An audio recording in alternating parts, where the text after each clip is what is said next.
So, Rittenhouse verdict came in today. As we know, it came back not guilty on all charges. Gross miscarriage of justice. I do not think that justice was done in this situation. Not at all. I think that there's no accountability. I have a strong belief that Kyle Rittenhouse is going to go out and kill again. I absolutely think that. If not kill, he's definitely going to hurt somebody. I see this going the way of George Zimmerman. I think that's exactly what's going to happen here. It's going to be just like what happened with George Zimmerman. You know, they let him off, they lionized him, made him a big hero, pumped up that ego, and he continued the practice. And that's the point. Like, what you're doing is you're empowering people, you're empowering this individual, and then you're empowering others to go out and do exactly what he did. And what he did was, no matter how you slice it, was still, if you want to say that, he was doing something good, well, vigilante justice is still illegal in this country. What he was doing was still illegal. Sure, he didn't get found guilty, and there's a lot of reasons why. For one, you had a judge that wanted to be on TV and make a big scene about himself instead of actually taking this trial seriously. That's further evidence in the fact that there are pictures that the defendant took with the judge, which is highly unorthodox, which definitely shows favor. There was a lot of cutting off of the prosecution. There was evidence that wasn't able to be admitted that I think shows more of what his intent was, that they completely left out. And that was the judge's doing. So yes, I 100% think that there was a bias with this judge. I think this judge was aiming to get this dude off. I think he's aiming for higher political ambitions or some other ambition. And this is his fucking dog whistle to Trump so that he can get it done. I'm not buying anything else. I've heard all these excuses and all these other stories, but you know what? I can see what's plain as day on my goddamn fucking TV screen. And the simple fact was, this judge wanted this kid to get off. And he created the optics so that the kid could get off. Did the prosecution fuck up on some pieces? Yes, they did. Yes, they did. But that judge was already biased. That judge was already carrying a bias. That judge wanted this kid off like right when he walked in the fucking courtroom. He was not going to convict that guy.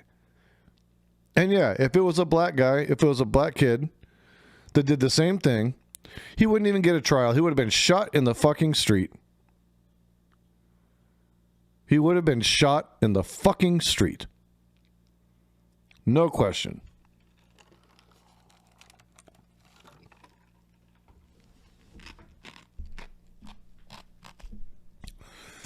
And the response to the trial win has been disgusting. It's been absolutely revolting.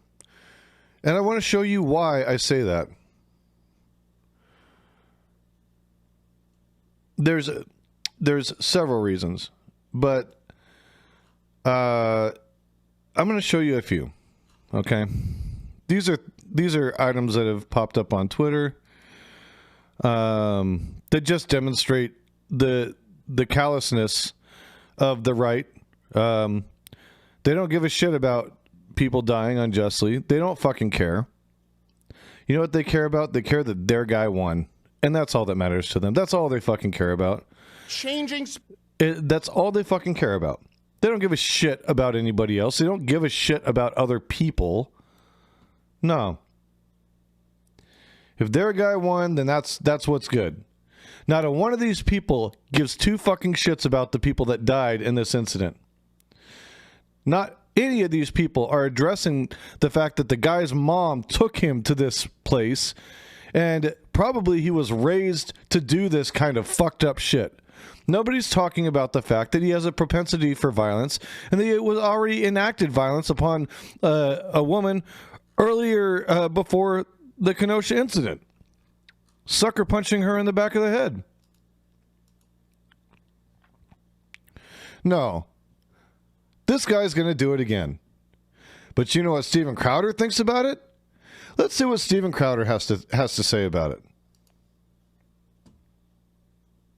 Despite changing speech policy, despite trying to brainwash and bombard Americans to believe, to beat them, to punish them into subservience, to be fearful, to protect themselves. This guy's a fucking Canadian. You know what? People talk about people that should go back to their own countries. Let's start with fucking Steven Crowder. Guess what? We still live, at least today, in the United States of America, and Kyle Rittenhouse was not guilty. Yeah! Woo! Yeah! Yeah! Living in America. You know what's so fucking insulting about this? He is playing a song by a black artist who fought almost his entire life for civil rights, who wrote some of the anthems that were used in civil rights movements. This was a Black Lives Matter protest. Does he have any idea? No, you know what? He probably doesn't have any idea how insulting it is. And if he did, he would do it twice as much. He's a fucking scumbag. He's a degenerate piece of shit. And this is fucking disgusting. Across the nation. Living in America. Okay. All right. Hey, that's all right. Yeah. Oh, boy. Steve Crowder's homophobia coming out there. All right. Living in America.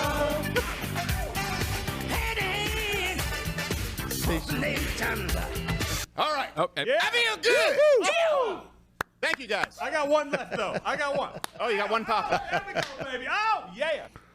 So, this is the problem with the right. This is the fucking problem right here. This is where we're at. Is that okay? I mean, I can't fucking stomach this shit. Two people fucking died. One person maimed for the rest of his fucking life. And this is what the right thinks about that. What about the justice for those families? Do they have any fucking at all like empathy or sympathy for the families of the deceased? No. Fucking nothing.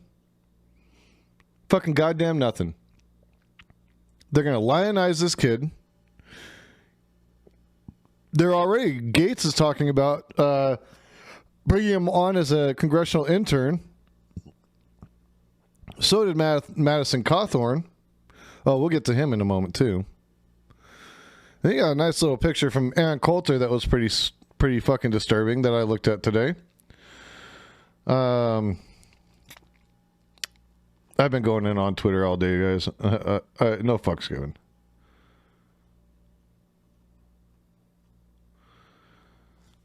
So this is what Aaron Coulter posted today.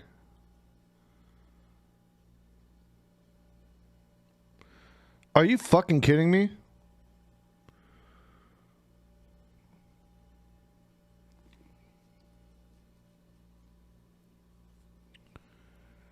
This is supposed to be, they're calling this kid a fucking hero.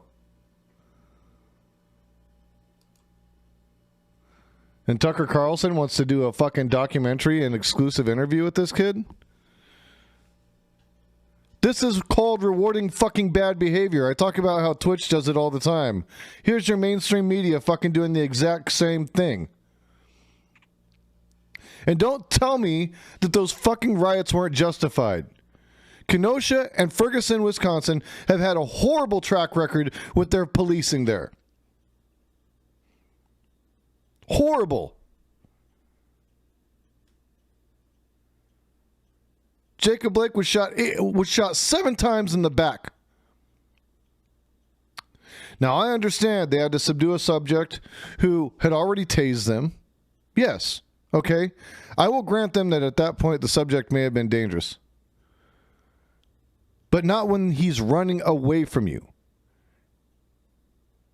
And even then, if you are going to shoot him, isn't 7 times a little egregious? I mean, I'm sure 1 time is sufficient to drop the dude. Right? Just like 1 time was sufficient to drop Rosenbaum. 1 shot. No. Killer Kyle shot him 4 times. This murderous little shit shot him 4 fucking times. The last one being in the fucking head. He did not have to end that man's life. He did not. There's no 2 ways about it. And I think any other court may have seen this case a lot different.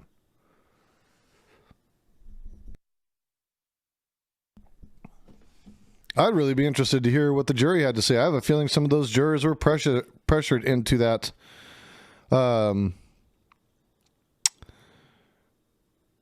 conclusion. I do.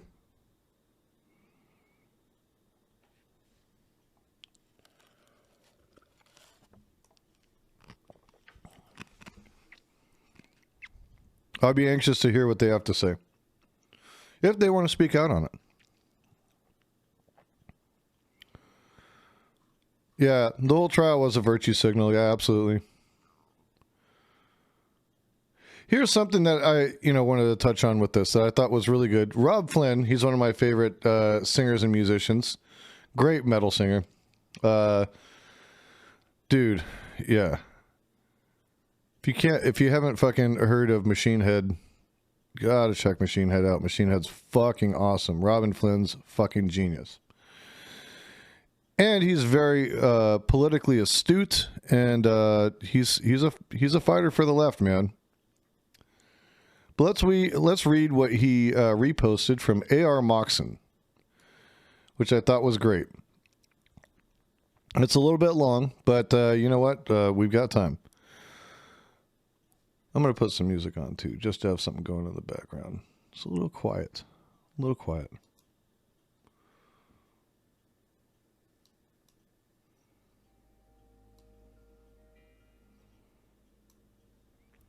All right. One thing that the Rittenhouse trial throws into stark relief is a strong-held belief among a huge percentage of white conservatives that people protesting for black lives should be killed, and that white conservatives should be allowed to personally do it. They are protecting their right to self-defense as exclusive to white conservatives. No white conservative with a gun can ever be deemed a threat worthy of self-defense, and immediate danger they clearly pose must always be deemed pre-facto and post-facto self-defense. They are protecting their right to pre- and post-justification of any threat they pose and any violent act they commit. Their right to frame their violence, and only their violence, is self-defense. Their fear, and only their fear, of bodily threat is valid. Your body, their choice.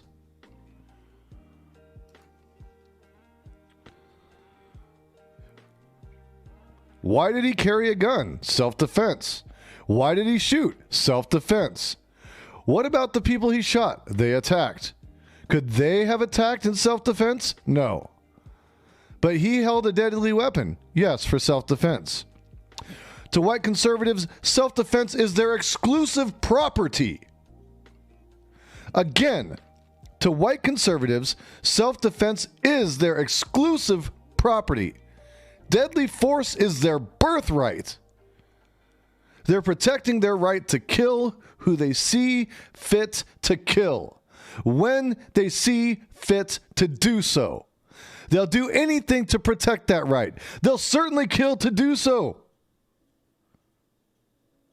The right to walk somebody else's streets with a massacre weapon and not be deemed a threat. the right to decide who is a threat, and then use the massacre weapon without penalty. The right of white conservatives to self-deputize themselves to kill. Your body, their choice. Similarly, white conservatives, arbitrary strangers, should be allowed to force a woman to give birth. Reich Publicans, fifth column. Your body, their choice. It was the police who rioted as a pretextual justification for increased violence, but never mind that. What's being said here is, if white conservatives perceive a riot, they should be allowed to travel there with massacre weapons and engage in civilian killings upon targets of choice.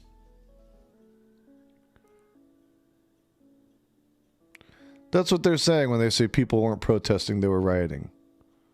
That's exactly what they're saying. One person has a skateboard, another an AR-15. The one with the AR-15 killed the one with the skateboard. Yes. They're convinced the one with the skateboard was the dangerous aggressor. And the one who killed him with an assault rifle was his endangered victim. See, he's responding to this tweet here that says, I guess he should have just gotten himself killed instead, seeing as a skateboard hit to the head is not worthy of self-defense. This perfectly describes the action of a person with only a skateboard defending themselves against a person armed with a gun.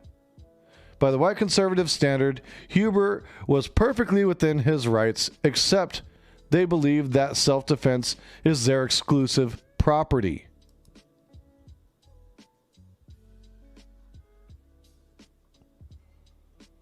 Video shows Huber attempting to disarm Kyle Rittenhouse after assaulting him with a blow to the head with a skateboard. It also shows Kyle lowering his rifle when Grosskreutz backs away.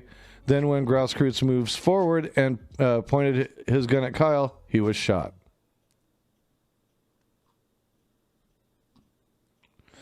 Do you see why this is a double standard? Here's the problem. The fact that he held a deadly weapon means he posed an active threat, underscored by the fact that he killed people, which means that by the very logic of white conservative self-defense, attacks upon him are justified.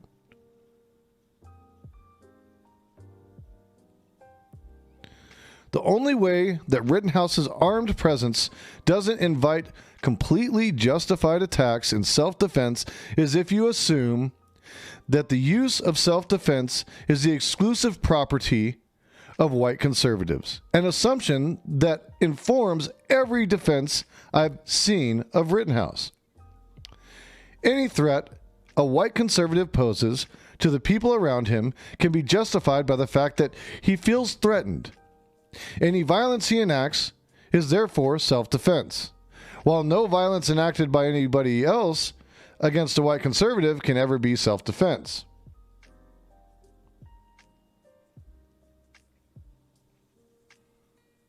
Catch AR-22. To white conservatives, it's impossible for a white conservative to be a threat. So the person with no gun must therefore be the threat, and the person with the gun must have been threatened. The person who he killed must be the aggressor. The killer must be the victim, they'll tell you. A man with a skateboard was shot to death by a man holding an AR-15. The skateboard is the murder weapon in the scenario to a white conservative who believes only white conservatism can exercise self-defense. Of course Kyle shot him. He had a skateboard. Think of this. The very act of disarming a shooter is seen as pretext for the shooter to exercise self-defense as long as the shooter is a white conservative. Of course Kyle shot him. He was trying to take Kyle's gun away. How else would one defend oneself against a shooter? What is happening is this. White conservatives are claiming for their civilian populations the qualified immunity that police officers currently enjoy in order to terrorize and murder within black communities. And that's really what's on trial here. And here is the exact thing mentioned in the original post. The strongly held belief among a huge percentage of white conservatives that people protesting for black lives should be killed, and that white conservatives should be allowed to personally do it. As you can see here, the people that attacked him were criminals. They obviously had poor judgment. You can see across the country the leftist mob of violence. The police are standing down due to politics. You're going to see a lot more Rittenhouses out there. Here's white conservatives owning self-defense. Not good for you. You can't defend yourself against somebody that's shooting people. But if he shoots you because you're defending yourself after he's already shot somebody,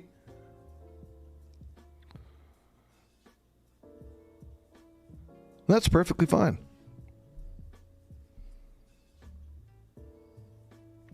Beyond parody, look how impossible it is for conservatives to see any violence by conservatives as aggression, or any act by non-conservatives as self-defense. They believe self-defense is their exclusive property. They think they should be allowed to kill. Let's end the thread by QTing the original post.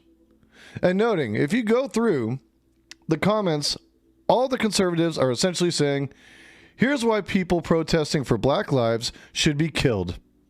And here's why white conservatives should be allowed to personally do it.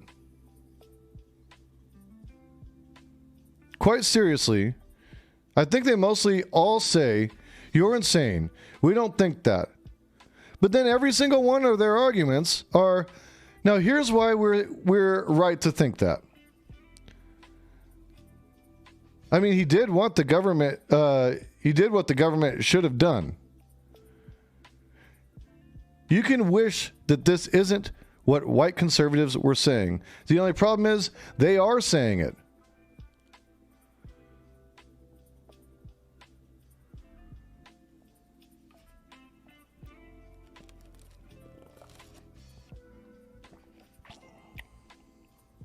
Almost through this.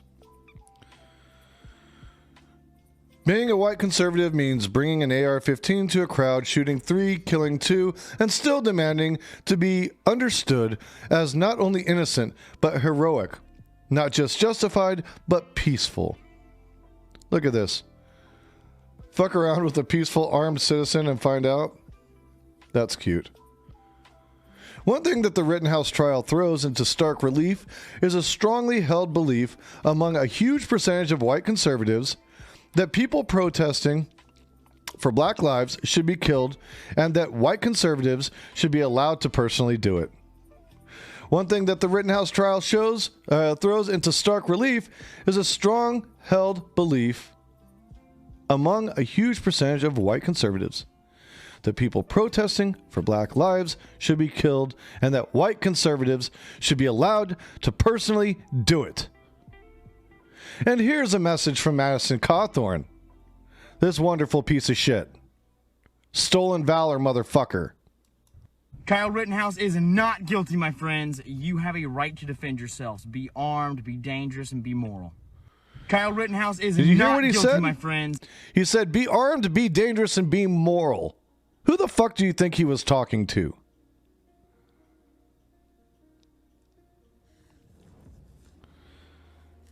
They are signaling they want more of this activity. They want wanton violence. They are begging for it. This is the catalyst they wanted. This gives them the fucking green light. And that's my problem with these fucking idiots like the omniliberal, Mr. fucking Destiny, fucking Stephen Kenneth Destiny Bonnell II, with his apologetics bullshit over this thing, his deliberate fucking misunderstanding of the situation, and his callousness towards the families of the people that died and the reason for the riots in the first place. At this point, he's sounding like a white fucking supremacist to me. Clip that shit. Send it to him.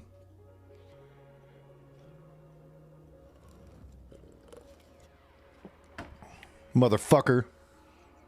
And then he gets his fucking little sycophants all spun up in the mix. Yeah, he's got them just as bad as Madison Cawthorn does. I'm sure he's real fucking happy too. He's fucking giddy. That motherfucker. He's sick in the fucking head. He's just as sick as these motherfuckers. He's just as bad. He's fucking poison in the well. But that's the thing. They get enough money and they get enough power and they get to a high enough level and they forget about empathy. They forget about caring about other fucking people. That doesn't matter anymore. All that matters is, we're going to get this kid off. He went and killed some of those Black Lives Matter protesters. Oh, good job. He got rid of some of the scum. Right? This trial was a fucking joke. From day one. From the prosecution, to the judge, to the judge's deliberate misunderstanding of technology to get out of being able to actually demonstrate and show evidence, to the defense playing on that. God damn it. No. This is not justice served. This is not justice served. This is accountability withheld. And mark my words, we've got another Zimmerman on our hands. This guy's going to be back out in the streets. He's going to hurt somebody else again, just like he did before. And that's the fucking bottom line.